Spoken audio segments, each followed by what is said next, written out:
ഞാൻ ബാംഗ്ലൂർ ഈ പെരേന്ന് വ്ളോഗ് തുടങ്ങുന്ന ടൈമിൽ ഇമ്മൊക്കെ ഇങ്ങനെ വെറുപ്പിക്കും. ഇമ്മയും ഇപ്പൊക്കെ എന്താടാ ഇങ്ങനെ തെണ്ടി തിരിഞ്ഞ് നടക്കണത്, പോയി നന്നായിക്കൂടെ അങ്ങനെ പറയും. അപ്പോൾ നമ്മൾ പണിക്ക് പോകുന്ന ടൈമിൽ ഫുഡ് കഴിക്കണം, പണിക്ക് പോകാതെ ഫുഡ് കഴിക്കണം, നല്ല വ്യത്യാസമുണ്ട് ആണുങ്ങൾക്ക്.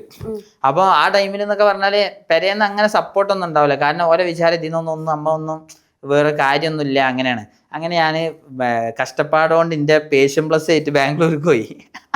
പേഷ്യൻ പ്ലസ് ആയിട്ട് അതൊരു സീൻ തന്നെയാണ്. നമ്മ ഈ പേഷ്യൻ പ്ലസ് മേലെന്നോ ബാംഗ്ലൂർക്ക് 360 കിലോമീറ്റർ ഇല്ലേ, അത് പേഷ്യൻ പ്ലസ് മേല് ആ പഴയ വണ്ടിയല്ലേ. എന്നിട്ട് ഇവിടെ വേദന ആയിട്ട് ഒരു ബെഡിന്റെ ഷോപ്പിൽ നിന്ന് സ്പോഞ്ചൊക്കെ വാങ്ങിയിട്ട് ഇവിടെ വെച്ചിട്ട് അത് അന്ന് ബാംഗ്ലൂർക്ക് പോയി. എന്നിട്ട് ബാംഗ്ലൂർ ഞാനൊരു 3 മാസം ഒറ്റ നിന്നിനി, 3-4 മാസം അവിടെ റാപ്പിഡോ ഓടുക. ഒരാഴ്ച റാപ്പിഡോ സാധനമില്ലേ, ബൈക്ക് റാപ്പിഡോ, അത് ഓടുക. ഒരാഴ്ച ഒരു 6000 ഒക്കെ കിട്ടും, ഒരു ദിവസം 1000 ഒക്കെ കിട്ടും. അപ്പോൾ ആ കിട്ടും. എന്നിട്ട് വണ്ടി അവിടെ വെക്കുന്നു, ട്രിപ്പ് പോകുന്നു.